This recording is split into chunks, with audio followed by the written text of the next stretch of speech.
Hola a todos, soy el maestro internacional Maximiliano Pérez y este es un video para la Academia de Ajedrez a Distancia. El tema que nos trae hoy aquí es la defensa. Es verdad que es un tema que a muchos los pone incómodo, pero en realidad si podemos aplicar los conceptos correctos, van a ver que realmente se hace mucho más fácil el poder defenderse. Ahora, ¿qué es lo que tenemos que tener en cuenta? Bueno, la primera cosa que tenemos que pensar a la hora de defendernos es que las amenazas del rival se pueden frenar. Parece algo muy lógico, ¿no? Si pensáramos que no se pueden frenar, bueno, básicamente no habría ninguna posibilidad de defensa. Sin embargo, muchas veces lo que solemos hacer, y este aspecto psicológico es importantísimo, es pensar simplemente en todas las amenazas del rival y quedarnos solamente en eso. Es decir, uy, encima viene esta jugada, y encima viene esta, y encima viene esta. Entonces, sucede que nos quedamos solamente en las amenazas del otro y no buscamos soluciones. Por eso que digo, una cuestión psicológica importante es ir con confianza a la hora de defenderse, ¿sí? Para esto vamos a ver una partida entre dos jugadores rusos. El que va de blancas es Landa Konstantin, jugador muy fuerte, 2570 de elo, contra Purtov Andrei, otro jugador ruso de 2400. La partida comienza con E4, C5, caballo F3, E6 y por transposición llamamos E3 a una lápin, ¿no? Caballo F6, E5, caballo D5, D4. Peón por, y acá vino B6. Caballo C6, por ejemplo, es otra opción bastante usual en esta posición, seguido de D6, por ejemplo, o en la misma D6 ahora también sería bastante interesante. Bueno, B6, caballo C3, caballo por C3, B por C3. El blanco se rompe la estructura de peones, pero a cambio logra mantener un centro bastante poderoso. La idea principal es que al tener defendido el punto D4, el blanco puede consolidarse y tratar de generar algún tipo de ataque. Vino dama C7, alfil B2 y aquí D6. El negro, por supuesto, no se queda quieto e intenta destruir el fuerte centro enemigo. Vino alfil D3, caballo D7, E por D6. Alfil por D6 en roque corto, alfil B7. Bueno, estamos llegando a una típica posición de peones colgantes, sobre todo después de la jugada C4 del blanco. El negro jugó en roque corto, H3. Y aquí es un momento el cual me parece muy interesante para no solamente utilizarlo desde el punto de vista de entrenamiento, sino para entender un poco la posición. La gran pregunta, yo les recomendaría frenen el video y la pregunta es ¿qué jugaría el negro, no?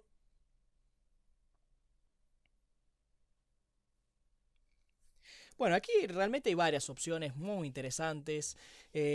No se puede descartar, por ejemplo, torre Fd8. Es una jugada que puede ser interesante. Hay varias torre AC8. Pero me gusta bastante el plan que eligió el negro en esta posición, que es jugar alfil E7. Como hemos comentado al principio, una de las cosas más importantes que tenemos que prestar atención a la hora de defendernos son las amenazas del rival. Entonces, el caballo G5 en muchas variantes estaba molestando, ¿sí? Porque podía llegar a existir la posibilidad hasta de un sacrificio de alfil por H7, ¿no? Entonces, alfil E7 corta de raíz cualquier tipo de caballo G5, pero además se va a ubicar en una casilla muy buena como lo es F6, desde donde presionará a los peones colgantes. Otra de las ventajas de este alfil E7 es que ahora se libera también la diagonal de la dama, que puede tratar de ubicarse sobre F4. El blanco jugó torre 1, torre Fd8, torre 3, alfil F6, dama E2. Bueno, ubicación típica de peones colgantes, donde las torres se ubican atacando a los peones centrales. Es importante saber que las debilidades estructurales como los peones colgantes, el peón retrasado, el peón aislado, en general son justamente debilidades por el hecho de que no hay otro peón que los pueda defender. ¿Cuál es el problema de esto? Es que tiene que ser defendido este centro por piezas y al tener que estar las piezas defendiendo el centro, lleva a que tenga que situarse en situaciones pasivas. Entonces esto generalmente no conviene. Torre D1, Y aquí vino otra jugada muy buena que es caballo F8. Fíjense que ahora las piezas negras comienzan a situarse todas en posiciones muy buenas. El caballo en D7 realmente era una de las piezas que estaba mal ubicada porque no cumplía ningún tipo de función y estaba hasta estorbando, ¿no? la productividad de la torre de D8. Vino caballo E5, caballo G6 y aquí el blanco jugó dama H5. Bueno, esta es la posición para mí clave. De hecho, les recomiendo aquí, frenen el video y piensen cuáles creen que son las posibilidades para el negro. Bien.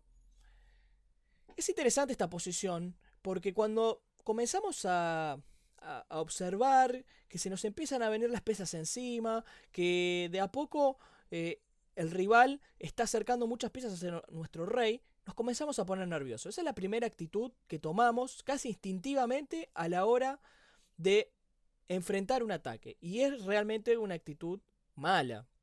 Nosotros en general siempre tenemos que tratar de estar lo más sereno posible. ¿Por qué?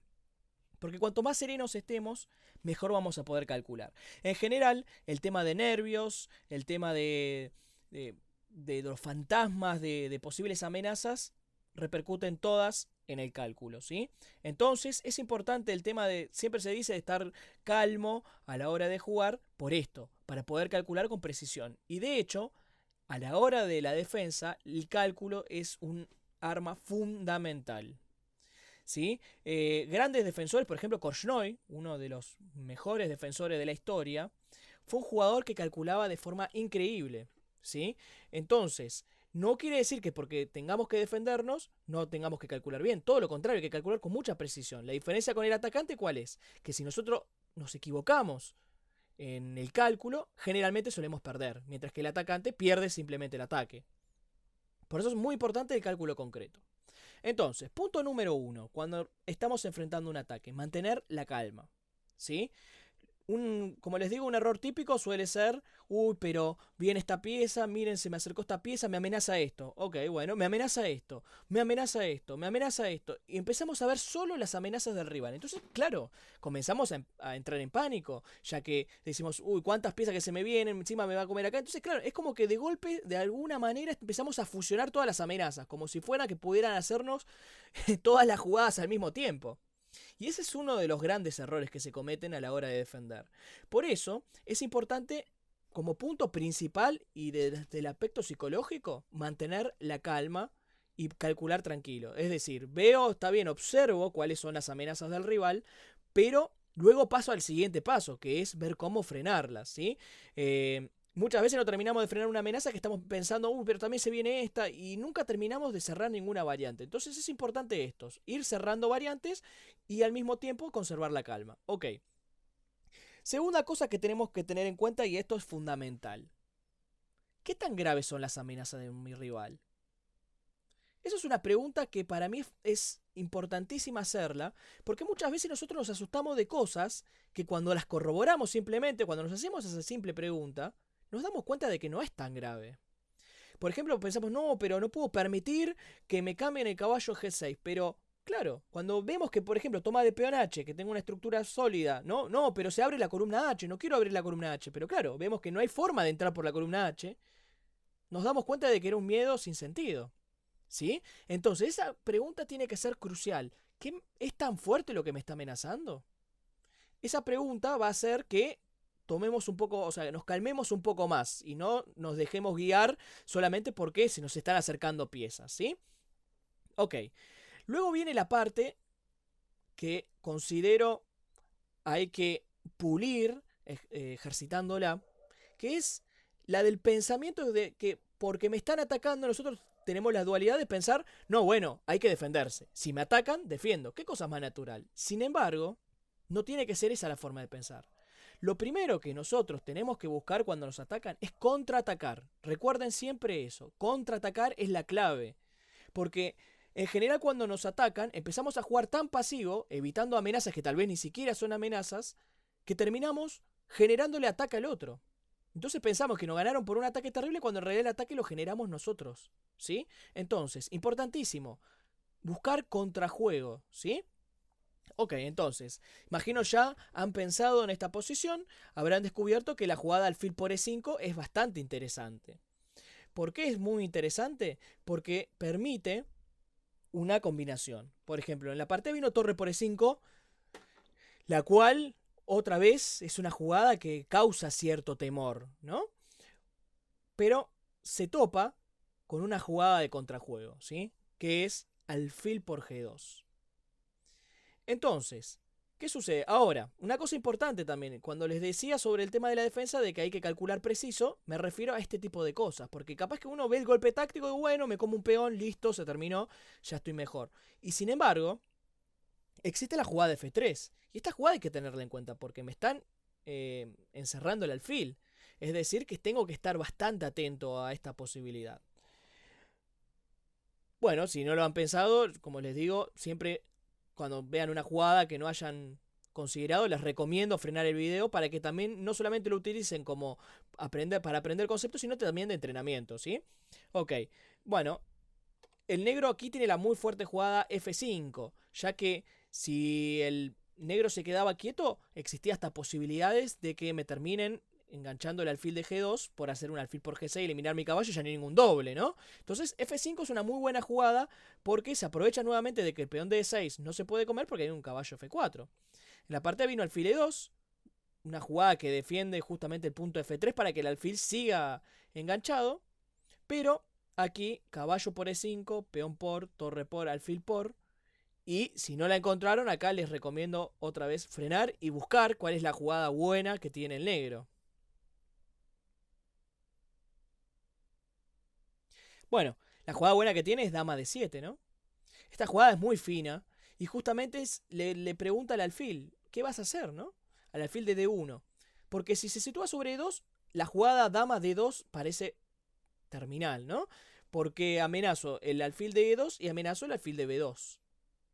Y el problema es que si se va hacia la otra diagonal como fue la partida, tenemos la jugada G6 y ahora curiosamente la dama cuando mueva va a liberar al alfil de G2, con lo cual el negro que haga una ventaja material decisiva.